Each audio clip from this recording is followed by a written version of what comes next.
Brett Favre was one of the best quarterbacks in NFL history, but before he was slinging it for the green and gold, he was a second-round pick by the Atlanta Falcons. After spending his rookie season there, they shipped him to Green Bay for a first-round pick, and the rest is history. But today we're going to be seeing what could have happened if Atlanta had held on to the future Hall of Famer. Favre was drafted in 1991, but the best I have is 1990 rosters, so we'll work with what we got. And don't forget that we have one of the all-time greats on defense too. The Falcons were coming off of a 3-13 season, so I don't have huge expectations for this year. Unfortunately, we finished as the worst 7-9 team in our division, and Brett Favre was unable to take home the Rookie of the Year award. He did put up some solid numbers though, and defensively, Deion Sanders had a great season. The Packers weren't doing too hot without Favre though, as the Magic Man did play solid but was only able to get them to 4 wins. And unlike in real life, the Buffalo Bills were victorious in Super Bowl 25. In free agency, I tried to bring in the Nigerian Nightmare. Unfortunately, he signed with the Patriots, and there weren't a ton of big names in free agency this year. With the 11th overall pick in the draft, we got Brett Favre a new weapon, and we drafted Mark Maddox in the 2nd round. There wasn't much to highlight for the rest of the draft. I was hoping to make a playoff push, especially in a weak division this year, and with Brett Favre continuing to get better. We got off to a 5-2 start in 1991, so even though Favre wasn't putting up insane numbers, he was still getting the job done. And we also got some business done here at the mid-season point. 10 wins was enough to win the division this season, and Brett Favre really picked up his play in the second half of the year, throwing for 37 touchdowns to just 10 interceptions. Ruben Mays got to nearly 1,000 yards on the ground, and Herman Moore had a good rookie season as well. And the Packers continue to struggle without Brett Favre. And part of that had to do with Don Majkowski's production going down. Brett Favre fell just short of the MVP though, but he did earn himself several upgrades. And it was time for his first playoff game. Randall Cunningham got the Eagles in a goal-to-go situation. Now off of the play fake, he finds his tight end for 6. Now Brett Favre and company are looking for a response, but on 3rd down, his pass is going to be shy of the sticks. It's goal to go again here for Philadelphia, and Cunningham is going to be sacked. That's going to back them up to the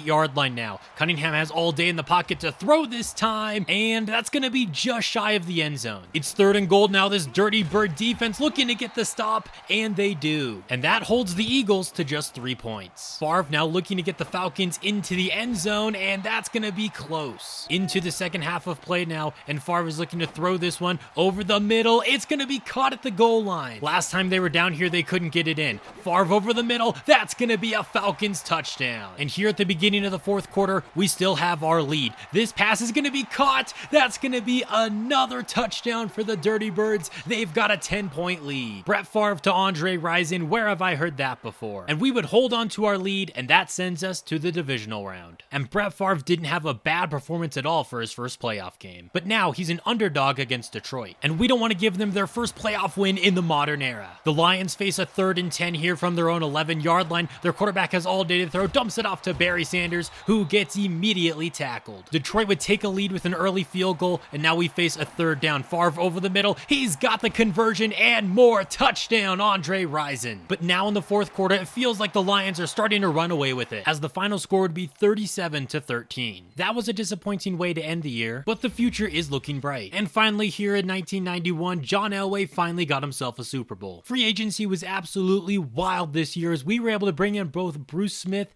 and Bo Jackson, and while we were at it, we brought in outside linebacker Ricky Jackson. And for whatever reason, there are still huge names out on the open market that haven't been signed yet, and we may have gotten the steal of the draft late in the 1st round. Late in the 2nd, we took free safety Darren Perry, maybe a little bit of a reach. And John Elway did find himself a new home with the New York Jets. And with all those signings we got, our goal for 1993 is the Super Bowl. And here's a look at our offense, which we're hoping takes us all the way. And as good as our offense is, our defense might just be better. Looks like we're off to a little bit of a slow start this season, but Brett Favre has been playing some great football. Bo Jackson's numbers are a touch underwhelming though, and the same could be said for Bruce Smith. Advancing to the end of the season, we didn't win as many games as we would have liked, but it was still enough to comfortably win the division. And Brett Favre balled out, leading the league in touchdowns, but still unable to take home the MVP as it goes to Barry Sanders. Bo Jackson dealt with a lot of injuries this year, only getting 500 yards and 1 rushing touchdown. And Herman Moore didn't have a great second season, although he did have 9 touchdowns. But Andre Rison was Brett Favre's favorite target this season. Our other defensive free agency signing led the team in sacks. Ricky Jackson with 14. Bruce Smith only finished with 9. The Packers had a shot at the playoffs, but then they ended the season on a 4-game losing streak. Don Majkowski is a solid quarterback, but he's no Brett Favre. It does look like Barry Sanders did deserve the MVP, though. He averaged 7 yards a carry. And while we're on the topic of crazy stats, how about Lawrence Taylor getting 27.5 sacks? And we have to play that crazy New York Giants defense in the wild card round. We're down 10-0 as we open up the second quarter of play until Favre finds more for 6. Phil Simms and the Giants now trying to respond to our touchdown. We send the heat and it can't get there in time. Simms has only thrown a single incomplete pass in today's game so far, and that run breaks the plane. The Giants extend their lead.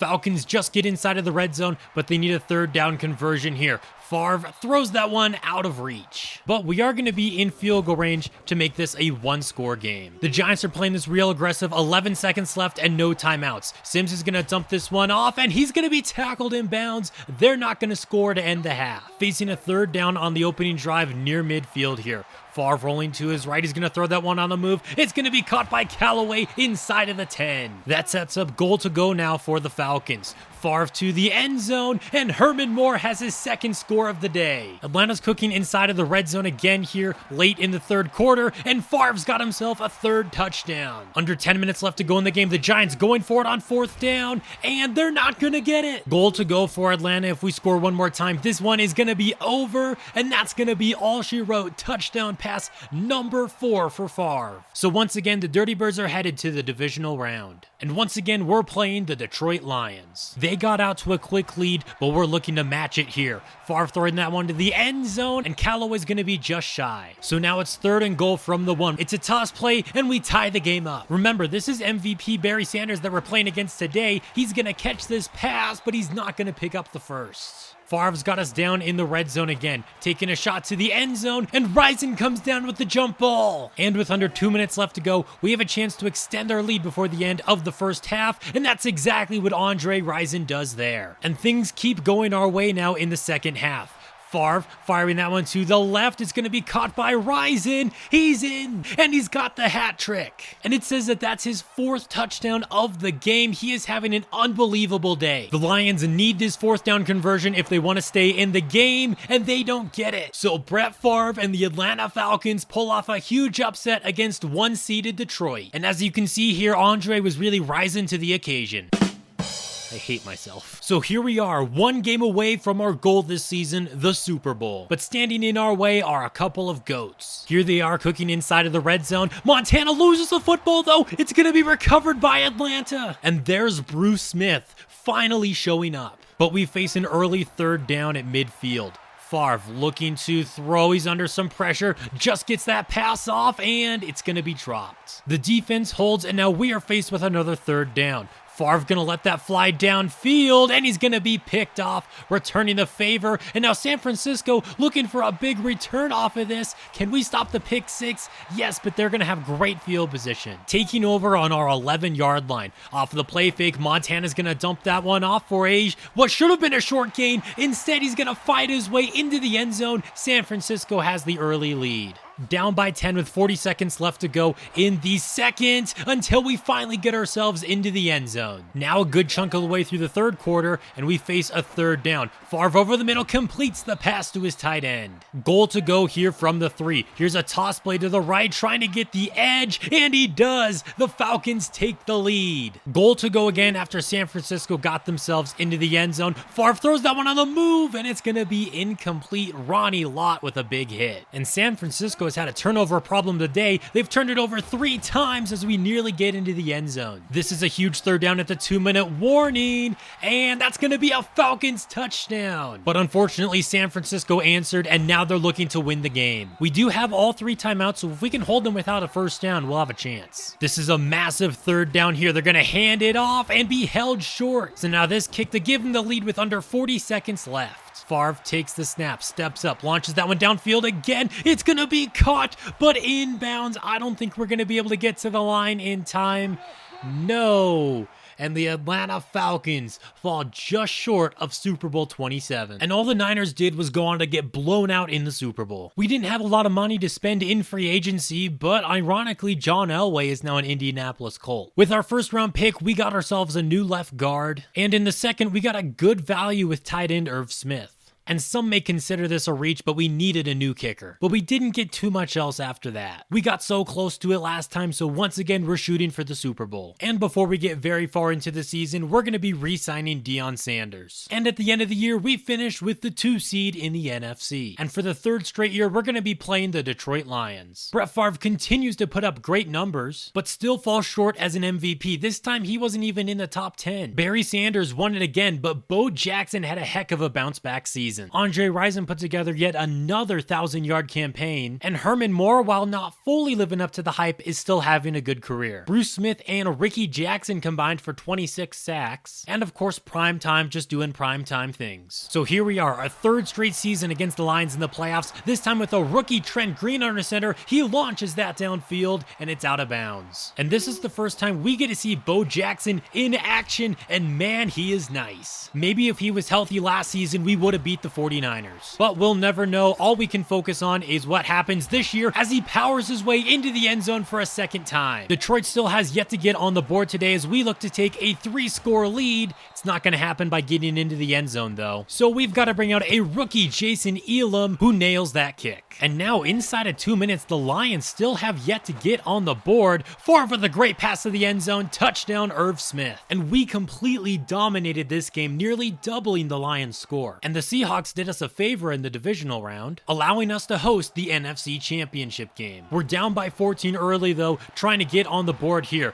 Catch is going to be made by Smith, but he's going to be held shy of the end zone. So we have to settle for 3. Seattle will get 3 of their own, and now we're down inside of the red zone again and capitalizing on it this time for 6. Down by 7 now in the second quarter. Favre on 3rd down lets that one fly to the left side, and Callaway keeps the drive alive. Favre has yet to throw an incomplete pass today, and he's looking to keep the streak alive. And after being down by 14 in several points of this game, we're right back in it. Down to the 4-yard line, quick throw from Favre, and this game's about to be tied up. Seattle would score again, so now with under 6 minutes left to go, it's up to us to match them. Under 2 minutes left to go at midfield. Favre on 3rd down, throws over the middle. That's going to be knocked away. So with just over a minute to go, the Seahawks are trying to get this into field goal range. That's not going anywhere, and the Falcons use their first timeout. 30 seconds left to go now. Favre is going to dump that one off in the flat, and he's going to be tackled in bounds, and the Falcons have to use another timeout. Still looking to get about 30 yards here on this drive. Favre's pass to the right side. It's going to be dropped. That's one you've got to hang on to. Instead, now there's 20 seconds left. Looking Moore's way again. This time he brings it in inside of field goal range, but I don't think he got out of bounds. Oh, maybe he did. Indeed, he did just get a foot in bounds, and now to keep us in better field goal range is Bo Jackson, and then we're going to let this clock tick down to about 3 seconds remaining. The rookie kicker, Jason Elam, to send us to the Super Bowl. His kick is through the uprights, and Brett Favre has led the Atlanta Falcons to the Super Bowl. So here we are, Super Bowl 28, Brett Favre versus John Elway. Early in the game, we have a chance to take the lead, but Favre missed his wide open tight end on that throw. This one, he's going to connect with his guy, but shy of the first down marker. So that's going to bring out Jason Elam, who puts up the first points of the game. The Colts didn't do anything in the first quarter, and we didn't do a ton either. Favre is going to dump that one off, and that's a nice move made there by Bo Jackson, who dances his way into the end zone. Falcons take a 10-point lead. And the Colts continue to do nothing as we have another red zone drive. Favre looking to turn this one into 6, and he's not quite going to be able to get there, which brings out Elam for another field goal. Into the second half now, where we have a 6-point lead. Favre connects with Andre Rison in the Super Bowl. The Colts are trying to keep this a game though, and they need a 3rd down stop. Favre's pass to the outside is going to be caught by Irv Smith, and that moves the sticks. Another 3rd down here for the Falcons. Favre over the middle. He's got Smith again, who trucks the air to get into the end zone. Haven't really seen Elway or the Colts do much in today's game. He's going to throw that one over the middle and convert the 4th down. And after getting into the end zone, they're going to attempt the onside kick, but they have no shot at recovering it. They would get into the end zone late to make it a 1-score game, but it was too late for the Indianapolis Colts. Bo Jackson is your Super Bowl MVP, and it was well deserved. So it only took Favre a few years to bring a Lombardi home to Atlanta. Thank you guys so much for watching this video. If you enjoyed this new type of content, let me know if you'd like to see more.